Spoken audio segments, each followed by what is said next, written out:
أعوذ بالله من الشيطان الرجيم. بسم الله الرحمن الرحيم. وأوحي إلى نوح أنه لن يؤمن من قومك إلا من قد آمن فلا تبتئس بما كانوا يفعلون واصنع الفلك بأعيننا ووحينا ولا تخاطبني في الذين ظلموا إنهم مغرقون ويصنع الفلك وكلما مر عليه ملأ من قومه سخروا منه قال إن تسخروا منا فإنا نسخر منكم كما تسخرون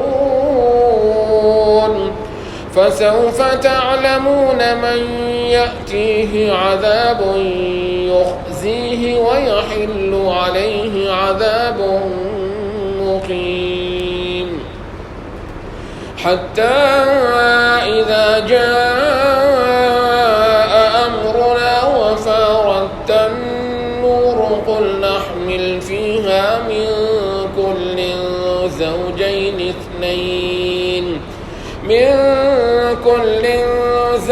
اثنين وأهلك إلا من سبق عليه القول وما آمن معه إلا قليل. صدق اللہ العظیم. نوح علیہ السلام کو اللہ رب العزت نے بذریعہ وحی یہ بتلا دیا کہ جو لوگ آپ پر ایمان لا چکے ہیں سو لا چکے، اب اس سے مزید آگے لوگ ایمان نہیں لائیں گے. تو جو کچھ یہ حرکتیں کر رہے ہیں آپ نے اس پر رنجیدہ نہیں ہونا. اب قرآن کو اگر کسی ایک مقام سے کوئی پڑھے گا، کسی ایک جگہ پر حضرت نوح علیہ السلام کا واقعہ اس نے پڑھ لیا تو اسے پوری بات تو سمجھ میں آئے گی نہیں. سورہ نوح اگر کوئی صرف پڑھ لیتا ہے تو اسے تو وہاں اتنا ہی ملے گا، صرف اگر سورہ نوح پڑھی تو، کہ حضرت نوح علیہ السلام نے بڑی سخت بد دعا کی ہے اپنی قوم کے خلاف. اور حالانکہ یہ پورے قرآن کریم کے اندر یہ واقعہ پھیلا ہوا ہے، سارے کو نکال لیں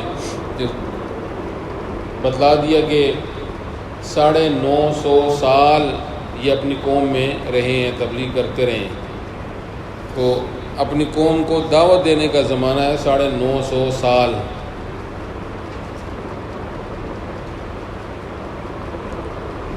پھر جب اللہ رب العزت اب 9.5 صدیاں انہوں نے کیا کچھ برداشت کیا ہوگا، قوم نے کس حد تک تنگ کیا ہوگا. پھر جب اللہ رب العزت نے یہ بتلا دیا جی جو لوگ ایمان لا چکے ہیں اب اس سے مزید آگے ایمان لانے والے نہیں. نوح علیہ السلام نے اب یہ سوچا کہ اب مزید کسی نے ایمان لانا تو ہے ہی نہیں، یہ رہیں گے کفر پر. تو جب کفر پر رہیں گے آگے ان کی نسلیں بھی کفر پر، یہ کفر کی ہی محنت کریں گے. تو پھر دعا کی یا اللہ اب روئے زمین پر کسی کافر کو نہ چھوڑ، ختم کر ان کو یا اللہ. اب کسی نے ایمان لانا نہیں ہے اب تو ختم کر یا اللہ پھر ان کو. اللہ رب العزت نے یہ دعا قبول فرما لی اور ساتھ ہی حضرت نوح علیہ السلام کو حکم دیا کہ آپ ایک کشتی یہاں تیار کریں. اب جب کشتی تیار کرنے کا حکم دیا جا رہا ہے وہ علاقے ایسے ہیں کہ جہاں پانی بھی وافر نہیں ہے، تو لوگ جو ہے نا وہاں مذاق بنانا شروع کر دیا.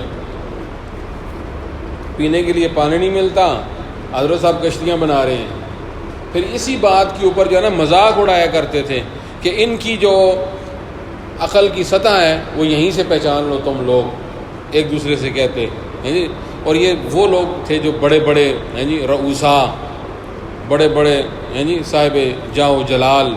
مالدار طبقہ، جو ہائی فائی طبقہ وہی مذاق اڑاتے تھے کہ تم جو ہے وہ ہم تمہیں پہلے کہتے تھے کہ یہ بابا جو ہے یہ اس کی باتیں ٹھیک نہیں ہیں، اب اس کی حرکتیں دیکھ لو۔ حضرت نوح علیہ السلام نے فرمایا تم ہمارے ساتھ مذاق جتنا کرتے ہو کر لو، جتنا ہنستے ہو ہنس لو، تم جس طرح ابھی ہمارے اوپر ہنس رہے ہو نا، ابھی یہ قریب وقت آنے والا ہے پھر ہم تمہارے اوپر ہنسیں گے، اس وقت تمہیں پتہ چل جائے گا کہ رسوائی والا عذاب مقدر کس کے ہیں، عذاب نازل کس پر ہو رہا ہے اور نجات کون پا رہے ہیں۔ اللہ رب العزت نے نوح علیہ السلام کو پہلے بتلا دیا، نوح جب آپ کے گھر کے اندر جو تنور ہے اس تنور کے اندر سے جب پانی ابل پڑے نا تو یہ خاص علامت ہوگی اس بات کی کہ اب عذاب شروع ہو چکا ہے، تو پھر آپ نے جو ہے اس وقت اپنی کشتی کو روک پہ لگانا ہے، کشتی میں سب لوگوں کو سوار کرنا ہے۔ لیکن فرمایا کہ جب آپ دیکھیں گے لوگ ڈوب رہے ہیں، اس وقت چونکہ نبی جو ہوتا ہے اپنی امت کے لیے بہرحال باپ سے زیادہ مشفق ہوتا ہے، تو اس وقت آپ نے پھر مجھے نہیں پکارنا ان لوگوں کے متعلق، کیونکہ ان لوگوں کو مقدر ہو چکا ہے غرق ہونا۔ آپ دعا کریں گے بھی فائدہ کوئی بھی نہیں، اس لیے آپ نے دعا کرنی نہیں ان کے لیے۔ ہاں جن لوگوں کے مقدر میں نجات ہے وہ نجات پائیں گے۔ جانوروں میں سے ہر چیز جو ہے نا وہ جوڑا جوڑا وہ آپ نے ہر چیز کا جوڑا جوڑا وہ ڈال دیں۔ آپ جو لوگ آپ پر ایمان لا چکے ہیں وہ لوگ سوار ہو جائیں، آپ کے گھر والے سوار ہو جائیں۔ ہاں آپ کے گھر والوں میں سے بھی جن کے متعلق ہمارا فیصلہ ہو چکا ہے کہ انہوں نے غرق ہونا ہے وہ بھی غرق ہوں گے، اور وہ دو فرد تھے، ایک حضرت نوح علیہ السلام کا بیٹا اور حضرت نوح علیہ السلام کی بیوی، تو سورہ تحریم کے اندر جو ہے وہ اس کے بارے میں بتلا دیا گیا تھا۔ پھر جب تندور سے پانی نکلنا شروع ہوا تو اللہ رب العزت نے فرمایا سوار ہو جاؤ،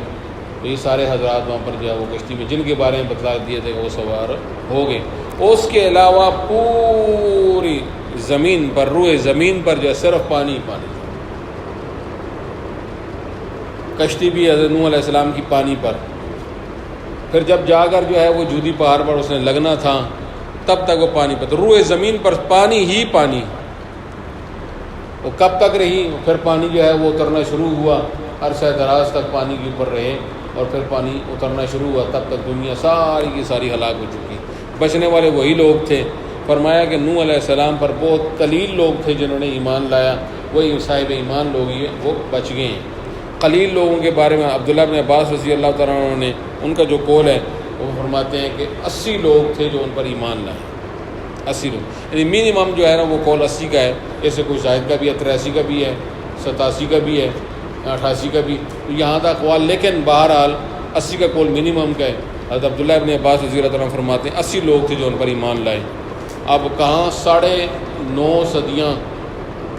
950 سال، اور ایمان لانے والے لوگ یہ 80، پورا ایک بندہ بھی 100 سال کے اندر ایک بندہ بھی نہیں ہے،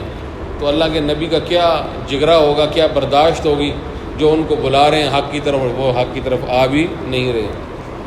وَأُوحِيَ إِلَىٰ نُوحٍ، اور وحی کر دی گئی نوح علیہ السلام کی طرف، کس بات کی؟ أَنَّهُ لَن يُؤْمِنَ، کہ بے شک ہرگز ایمان نہیں لائیں گے،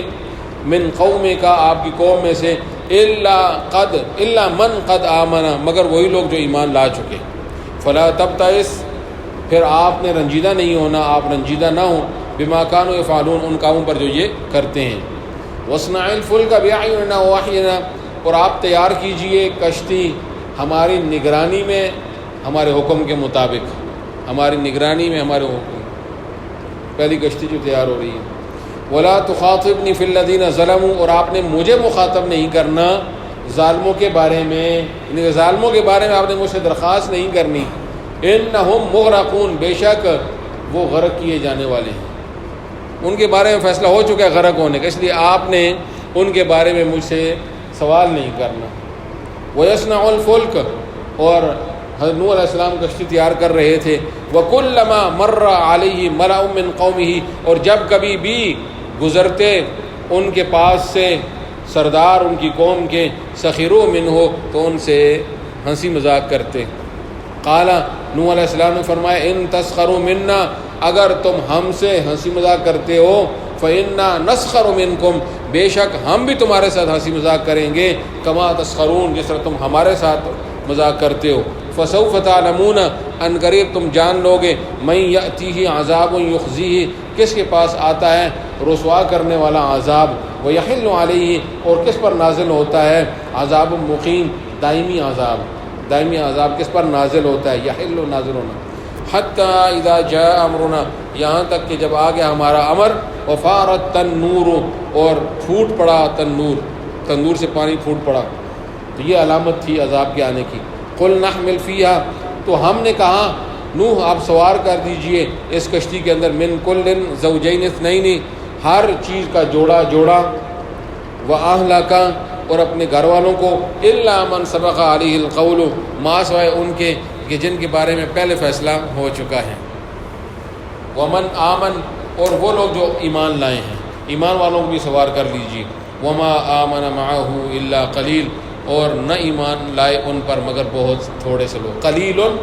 اس کے اندر تنوین بھی تقلیل کی ہے، قلیل کے معنی کے اندر اور قلت پیدا کی گئی ہے، بہت تھوڑے سے لوگ ہیں، 80 لوگ، یعنی اللہ کے نبی جو ہیں وہ اس درجے جو ہیں وہ برداشت کرتے ہیں، ان کی برداشت اس درجے ہوتی ہے کہ وہ قوم کی اس درجے شفقت کے ساتھ ہیں، ایک لحاظ سے پرورش کر رہے ہوتے ہیں اپنی قوم کی، امت کی، اور لمحہ بلمحہ انہیں عذاب سے بچانے کی سعی اور محنت کر رہے ہوتے ہیں، لیکن ان کی برداشت کا عالم بھی آپ دیکھیں کہ برداشت کتنی کرتے ہیں کہ صدیوں پر محیط ہے ان کی برداشت، پھر جا کر انہوں نے بددعا دی ہے۔ کوئی صرف سورہ نوح پڑھ کے کہے جی کہ کیسے اللہ کے نبی تھے کہ کوئی اعتراض کرے نا، وہ انہوں نے اپنی قوم کے لیے بڑی سخت بددعا کی، اور یہ بھی دیکھو بھائی 950 سال قوم کو بلاتے رہے حق کی طرف، کوئی نہیں آیا، بہت تھوڑے سے لوگ آئے، جب پھر اللہ نے وہی کر کے بتلا دیا اب کوئی ایمان نہیں لائے گا مزید، تو تب جا کے بددعا دی، اس سے پہلے بددعا بھی نہیں، اللہ تعالیٰ اپنی سمجھ کر عمل کرنے کی توفیق عطا فرمائے۔